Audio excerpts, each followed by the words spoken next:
नमस्कार। ये महाभारत कथा पूरी तरह से वेद व्यास महाभारत के ऊपर आधारित है। यदि आप इसका निरंतर श्रवण करते रहना चाहते हैं तो इस चैनल को सब्सक्राइब जरूर कर लें और आगे आने वाली सभी पॉडकास्ट के नोटिफिकेशन के लिए बेल आइकन को भी ज़रूर से प्रेस कर दें। अब हम सुनेंगे अर्जुन का मगध, चेदी, काशी, कौशल आदि देशों के राजाओं को परास्त करते हुए गांधार देश में पहुंचना। वैशंपायन जी कहते हैं, राजन, इसके पश्चात वो घोड़ा समुद्र पर्यंत समूची पृथ्वी की परिक्रमा करके पीछे की ओर लौटा। अर्जुन भी उसके पीछे पीछे लौट पड़े।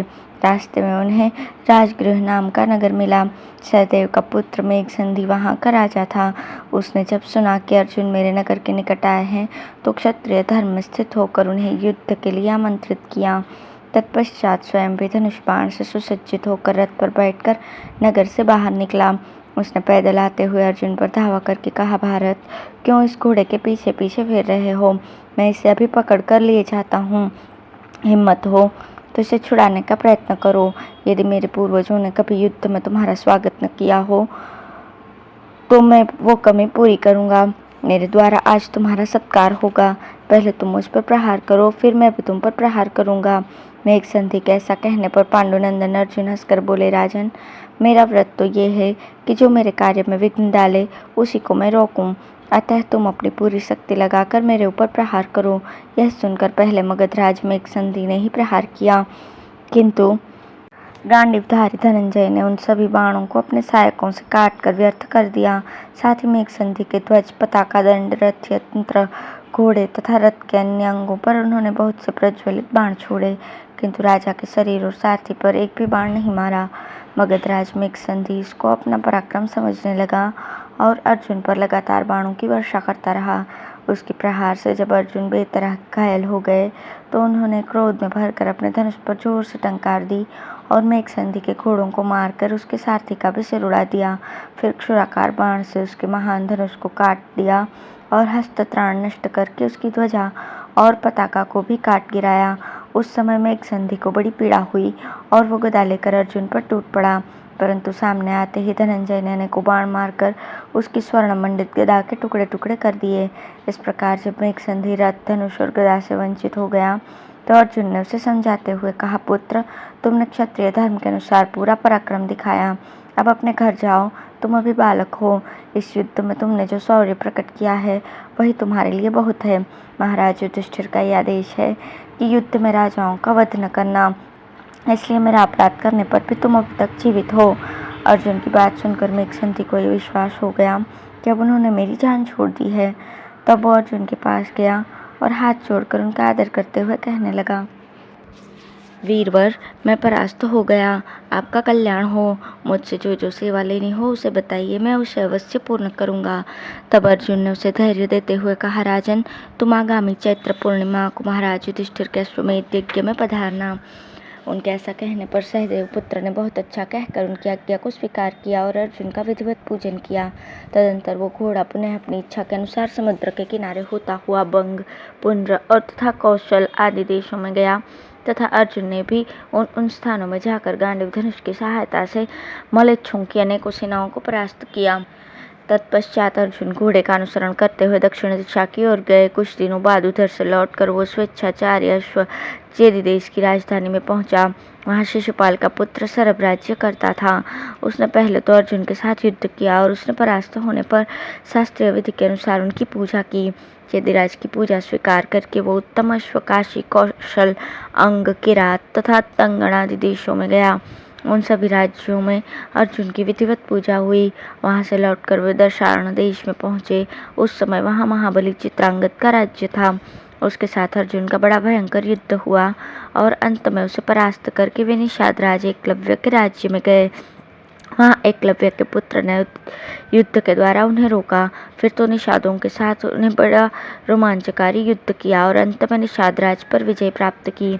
उसके द्वारा पूजित होकर वे पुनः दक्षिण समुद्र की ओर बढ़े। उधर भी द्राविड़, आंध्र, रौद्र, माहिषक और कोलाचल के प्रांतों में रहने वाले वीरों के साथ अर्जुन का युद्ध हुआ। उन सबको सहज में ही जीत कर वे घोड़े के साथ साथ सुराष्ट्र, गोकर्ण और प्रभास क्षेत्र में गए।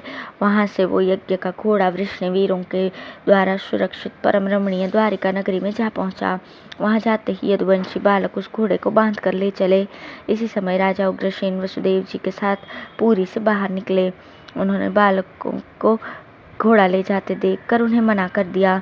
तदंतर वे दोनों बड़े प्रेम के साथ अर्जुन से मिले और शास्त्रोक्त विधि के अनुसार उनका पूजन किया।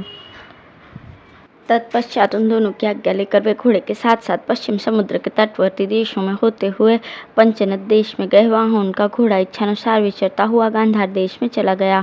वहां गांधार राज शकुनि के पुत्र से अर्जुन का बड़ा भयंकर युद्ध हुआ। अब है गांधार राज को परास्त करके अर्जुन का लौटना, यज्ञ भूमि की तैयारी और नाना देशों से आए हुए राजाओं का यज्ञ की सजावट देखना। वैशंपायन जी कहते हैं, जन्मेजय शकुनि का पुत्र गांधारों में सबसे बड़ा वीर और महारथी था। वो बहुत बड़ी सेना साथ लेकर अर्जुन का सामना करने के लिए बढ़ा। उसके सैनिक शकुनि के वध का स्मरण करके अमर्ष में भरे हुए थे।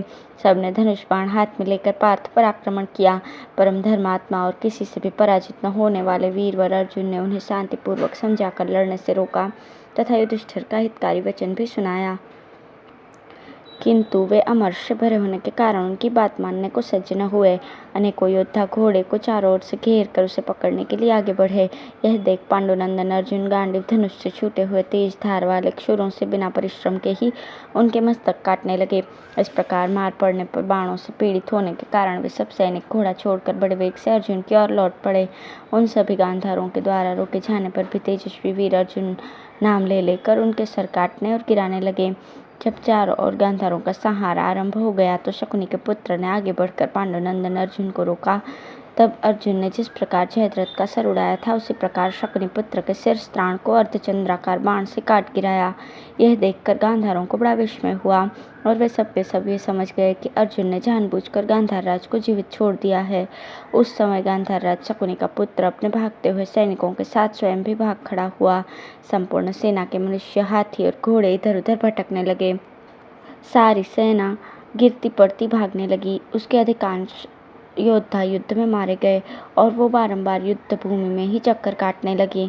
तदंतर गांधार राज की माता अत्यंत भयभीत होकर बूढ़े मंत्रियों को आगे करके नगर से निकली और उत्तम अर्घ्य लेकर रणभूमि में उपस्थित हुई।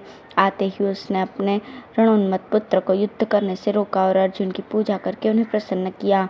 अर्जुन ने भी उसका सत्कार करके उसके ऊपर अनुग्रह किया और शकुनि के पुत्र को सांत्वना देते हुए कहा, महाबाहो, तुमने जो मुझसे युद्ध करने का विचार किया ये मुझे पसंद नहीं आया, क्योंकि तुम तो मेरे भाई ही हो। मैंने माता गांधारी और पिता धृतराष्ट्र को स्मरण करके युद्ध में तुम्हारी उपेक्षा की है। इसी से अब तक तुम जीवित हो। केवल तुम्हारे अनुगामी सैनिक ही मारे गए हैं। अब हम लोगों में ऐसी बात नहीं होनी चाहिए। आपस का वैर शांत कर देना उचित है। अब तुम कभी इस प्रकार हम लोगों के विरुद्ध युद्ध ठानने का विचार न करना। आगामी चैत्र की पूर्णिमा को महाराज युधिष्ठिर का अश्वमेध यज्ञ होने वाला है, उसमें तुम अवश्य पधारना। गांधार राज से यूं कहकर अर्जुन इच्छानुसार विचरने वाले घोड़े के पीछे चल दिए। अब वो घोड़ा हस्तिनापुर की राह पकड़कर लौट पड़ा। इसी समय महाराज युधिष्ठिर को गुप्तचरों की जबानी अर्जुन के लौटने का समाचार मिला। वे सकुशल आ रहे हैं और गांधार तथा दूसरे देशों में उन्होंने अद्भुत पराक्रम दिखाया है इत्यादि बातें सुनकर उनकी खुशी का ठिकाना न रहा। उस दिन माघ मास के शुक्ल पक्ष की द्वादशी तिथि थी और उसमें उत्तम नक्षत्र का योग था। यह जानकर महातेजस्वी धर्मराज युधिष्ठिर ने अपने भाई भीम, नकुल तथा सहदेव को बुलाया और भीम को संबोधित करके कहा, भीम, तुम्हारे छोटे भाई अर्जुन घोड़े के साथ साथ आ रहे हैं। इधर यज्ञ आरंभ करने का समय भी निकट आ गया है। माघ की पूर्णिमा आ ही गई। अब बीच में केवल फाल्गुन का मास बाकी है। अतः वेद के पारंगत विद्वान ब्राह्मणों को भेजना चाहिए कि वे अश्वमेध यज्ञ की सिद्धि के लिए उपयुक्त स्थान देखें। यह सुनकर भीम ने तत्काल राजा की आज्ञा का पालन किया। अर्जुन के लौटने का समाचार सुनकर उनका चित्त बहुत प्रसन्न हुआ। तत्पश्चात भीम यज्ञ कर्म में कुशल ब्राह्मणों को आगे करके होशियार कारीगरों के साथ नगर से बाहर गए और शाल वृक्ष से भरे हुए सुंदर स्थान को पसंद करके उसे चारों ओर से नाप लिया। तत्पश्चात वहां उत्तम मार्गों से सुशोभित यज्ञ भूमि सज्ज कराई गई। उस भूमि में सैकड़ों महल बनवाए गए, जिनके फर्श में अच्छे अच्छे रत्न जड़े हुए थे। यज्ञशाला सोने और रत्नों से सजाई गई। वहां स्वर्ण में विचित्र खंभे और बड़े बड़े तोरण लगे हुए थे। धर्मात्मा भीम ने यज्ञ मंडप के सभी स्थानों में शुद्ध स्वर्ण का उपयोग किया था।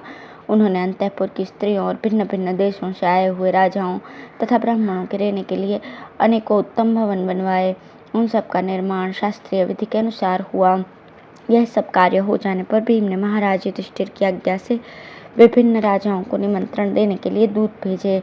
निमंत्रण प्राप्त करके वे सभी राजा अनेकों प्रकार के रत्न, स्त्रियां, घोड़े और नाना भांति के अस्त्र शस्त्र लेकर वहां उपस्थित हुए।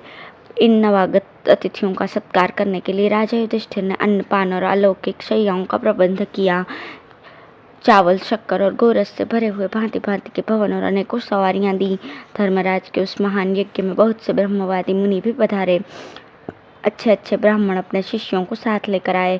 महातेजस्वी युधिष्ठिर दंभ छोड़कर स्वयं ही उन सबका विधिवत सत्कार करते और जब तक उनके लिए योग्य स्थान का प्रबंध न हो जाता तब तक उनके साथ साथ रहते थे। तत्पश्चात कारीगरों ने आकर राजा युधिष्ठिर को यह सूचना दी कि यज्ञ मंडप का सारा कार्य पूर्ण हो गया। यह सुनकर वे अपने भाइयों सहित बहुत प्रसन्न हुए। तदंतर यज्ञ में सम्मिलित होने के लिए आए हुए राजा लोग घूम घूम कर भीम के द्वारा सज्ज किया हुआ यज्ञ मंडप देखकर उसकी उत्तम सजावट की प्रशंसा करने लगे। उन्होंने सुवर्ण के बने हुए तोरण, शैया, आसन, विहार, रत्नों के ढेर, घड़े, बर्तन, कड़ाहे, कलश और बहुत से कटोरे देखे। वहाँ कोई भी ऐसा सामान दिखाई न देता था जो सुवर्ण से न बना हो। शास्त्रोक्त विधि के अनुसार जो लकड़ी के युग बने हुए थे उनमें भी सोना जड़ा हुआ था। इस प्रकार वो यज्ञशाला पशु, गौ, धन और धान्य सभी दृष्टियों से संपन्न एवं आनंद बढ़ाने वाली थी। उसे देखकर राजाओं को बड़ा विस्मय हुआ। ब्राह्मणों तथा वैश्यों के लिए वहाँ परम स्वादिष्ट अन्न का भंडार भरा हुआ था। प्रतिदिन 1 लाख ब्राह्मणों के भोजन कर लेने पर बारंबार डंका पीटा जाता था। धर्मराज का यज्ञ रोज रोज इसी रूप में चल रहा था। अन्न के बहुत से पर्वत के समान ढेर दिखाई देते थे। दही की नहरें बनी हुई थी और घी के अनेकों तालाब भरे हुए थे। उस महान यज्ञ में अनेकों देशों के लोग जुटे हुए थे। सारा जम्बूद्वीप ही वहाँ एकत्रित दिखाई देता था। हजारों प्रकार की जातियाँ बहुत से पात्र लेकर वहाँ उपस्थित होती थीं। सैकड़ों और हजारों पुरुष ब्राह्मणों को तरह तरह के खाने पीने के पदार्थ परोसते रहते थे। वहाँ ब्राह्मणों को राजोचित भोजन दिया जाता था। धन्यवाद।